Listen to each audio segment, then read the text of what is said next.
Donc voilà, je vous présente Sylvie, mon hôte de Paris, même si on est à Antony, c'est Paris, c'est tout. On est à Verrières-le-Buisson. Ah, on est à Verrières-le-Buisson. Non, pour ceux qui veulent après venir chez moi, voilà. Donc Sylvie m'a ouvert sa porte, comme d'autres, mais c'est même si ça fait déjà plusieurs étapes, moi je suis toujours en admiration par ces personnes qui font ça. Et quelque part, encore plus quand c'est des femmes, parce qu'on le sait, hein, si c'est des fêtes ainsi, entre guillemets, il y a plus de risques quand on est une femme pour héberger un homme que l'inverse. Alors, la première question, en fait, c'est qu'est-ce qui t'a décidé à ouvrir ta porte à un inconnu, parce qu'on ne se connaissait pas. Là, en fait, je pense que je te connaissais, quoi. Je t'ai tout de suite reconnue. D'accord. Ben, dis en plus pour ceux qui écoutent. Et voilà, en fait, c'est pas un inconnu, c'est toi. Parce que j'ai souvent dit, quand on a discuté ensemble, qu'on faisait miroir. Et moi, je me reconnais en toi. D'accord. Et je pense que tu te reconnais aussi en partie en moi. Bien sûr. Parce ouais, que, après, c'est une façon de ressentir les choses, une philosophie de vie aussi, et une ouverture de cœur. Et le cœur, quand il s'ouvre, eh ben, il y a tout qui s'ouvre. Et quand j'ai vu, je suis allée sur OBS, et j'ai vu ta sortie. Et comme je te l'ai expliqué, moi j'étais en fait en préparation d'une sortie justement quelques jours avant. J'avais envie de faire ça, de vivre. Moi je suis quelqu'un qui est assez tactile, assez... Bon, en général je prends facilement par exemple la main de quelqu'un pour envoyer des bonnes choses, en fait, de la bienveillance. Voilà, et les gens me font confiance en général, ils sentent que c'est vrai et que ça vient de là. Donc moi je suis plus dans un contact avec la main, ça peut être aussi avec les bras. Mais je n'ai jamais fait dans la rue, comme ça, un peu, pas à la chaîne, mais vraiment à ce qui arrive, quoi. C'est-à-dire que je l'ai fait quand j'ai senti quelqu'un, même des fois dans le métro, des gens que je ne connaissais pas, mais une personne. Là, c'était vraiment vivre ça avec tout ce que ça comporte de joie et des fois d'incompréhension, parce qu'en fait, tout le monde dans la rue n'est pas comme toi et moi, et heureusement, bon voilà. C'est-à-dire qu'ils ont leur peur, ils savent pas, ils arrivent, eux ils sortent du métro comme on l'a fait à la place de la République. Ils sortent, ils sont dans leur monde, il y a le portable, il y a les courses à faire, les enfants. Et nous on est là, dans un autre état d'esprit, on sait pourquoi on est là. Et des fois il y a une confrontation qui est pas facile parce qu'ils se disent c'est quoi, il y en a même qu'on fait comme ça quoi, parce que oui, voilà, mais ce qui est génial, c'est de voir tous ceux qui en ont besoin et qui là, moi j'ai vu des... Alors bien sûr les enfants, ça c'est... Voilà. Les enfants, à part ceux qui sont un petit peu timides et qui n'osent pas, mais la plupart, moi, voilà, il y a une petite fille, elle a couru quoi, elle a couru. C'est naturel. Et avoir son ouverture de cœur, c'est en fait naturel chez l'enfant. L'enfant, il est là, il découvre le monde, il regarde les êtres humains autour de lui et il apprend et il est ouvert. Et nous, après, en grandissant, on nous apprend à nous méfier parce que c'est l'expérience de la vie, on apprend à...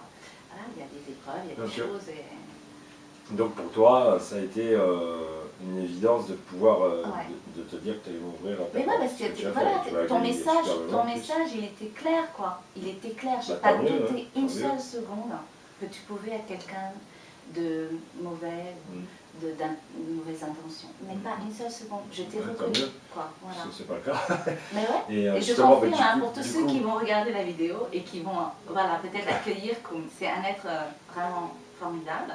Il n'aime pas, il va couper là, parce que c'est quelqu'un de très humble. Et moi, j'ai envie vraiment de te dire, hein, au nom de tous, et là tu es obligé d'entendre, que voilà, que c'est formidable. Moi je sais pas que tu parles de moi, le but de cette interview c'est pour parler de toi. Mais je parle de toi et de moi, on est tous... Le but de cette interview c'est vraiment ça. En plus, bon ben voilà, tu l'as un peu expliqué ce que tu as vécu, mais on peut en parler un petit peu, tu as vu à Paris, c'était intense. Ah ouais, c'était incroyable parce qu'en plus le symbole que tu as choisi, la place de la République, là où il y a le mémorium, voilà, de Charlie Hebdo, et c'était très fort, quoi. Et on a rencontré les gardiens, Patrice et Maria, de ce lieu, et comme par hasard, on était là au bon moment. Le gardien, en plus, c'est lui qui a filmé. Et après, qui nous a, voilà, parce que le message d'espoir, donc parce qu'il nous avait dit que voilà, ça allait s'arrêter, en ce lieu-là, et il était un peu en deuil, voilà, c'était une porte qui se fermait, et là, on lui a montré qu'il y avait d'autres portes qui s'ouvraient, parce que en allant comme ça, et lui, il a filmé ça. Ah oui, il a vécu de près. Il a vécu, et il est resté jusqu'au bout alors qu'il était pressé, et ça, mais ces moments-là, ils sont magiques. Et moi, j'ai hâte de voir toutes les images. Ben ouais, parce qu'on verra dans la vidéo, en plus, il y a Marius qui nous a rejoints. Marius, qui n'était pas du tout prévu, et qui au départ a dit, parce qu'Anna, qui est une femme formidable, tout le monde était formidable, lui a dit, est-ce que tu veux un câlin? Il a dit, ben, si tu viens vers moi, mais moi je t'en ferai pas. Et après, il est resté avec nous. Vrai, au début, en plus, il osait. Il n'osait pas. Et après le câlin d'Anna, il a dit, mais moi j'en ai besoin, j'en ai besoin. Ouais. Et là, il l'a fait, mais avec tout son cœur, et il a reçu, il a dit, mais c'est du bonheur, quoi. Donc Marius, on t'aime, si tu nous regardes aussi. Ah ouais, Marius, voilà. C'est franchement top.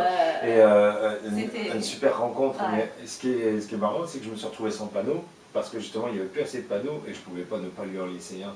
Donc j'ai laissé mon panneau, et du coup, je suis parti sans panneau, comme il faisait. Anne-Sophie, coucou.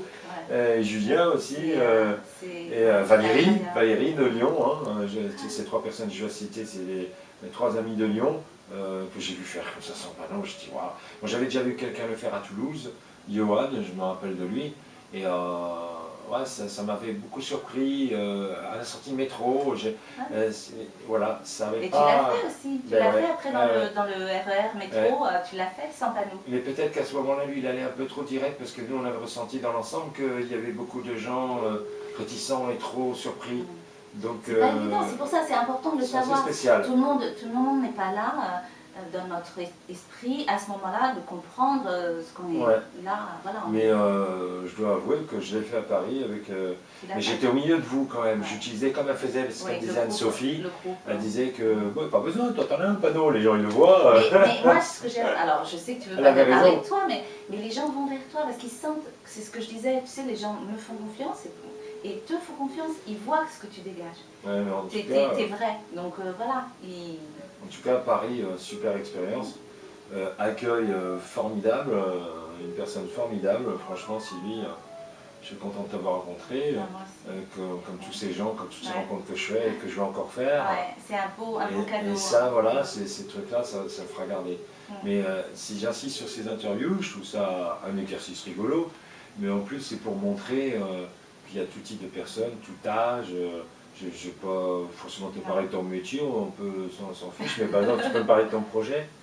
Allez, vas-y, parle-en. Oh.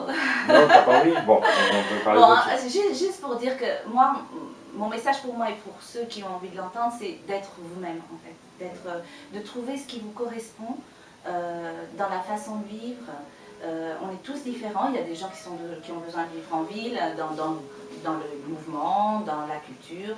Moi j'ai besoin de la nature, voilà, et la vie m'a appris à vraiment aller, parce qu'à un moment donné j'étais enfermée dans ma chambre, voilà, pour récupérer les soins que j'ai eus. Et là je sentais l'appel de la nature qui me manquait, et voilà, donc mon projet c'est de vivre en harmonie avec mes valeurs et avec mes envies. Et tu peux que te sentir mieux. Voilà. Et c'est ce que tu recommandes aux personnes. Voilà, être soi, se retrouver, savoir vraiment ce dont on a envie et vivre et profiter de la vie, profiter de cette vie. Même si elle est dure, parfois, elle est belle. Mais bien sûr, elle est même plus souvent belle que dure. Bon, allez, on peut dire que ça dépend. Mais même la dureté nous apporte aussi les épreuves, ça fait partie de la vie. On n'est pas dans un monde de bisounours. La vie, elle est là, il y a des gens qui ont des épreuves terribles, il y a la faim aussi, il y a des maladies, il y a la guerre, c'est une réalité. Mais moi je dis que je fais ma part en essayant d'être bien avec moi pour pouvoir partager de façon juste avec les autres et avec l'amour universel. Moi je reste là parce que c'est des belles paroles et je te fais un rêve évidemment. Ah oui. Évidemment. Et merci. Merci à toi. Merci d'être comme ça, Sylvie. Namasté.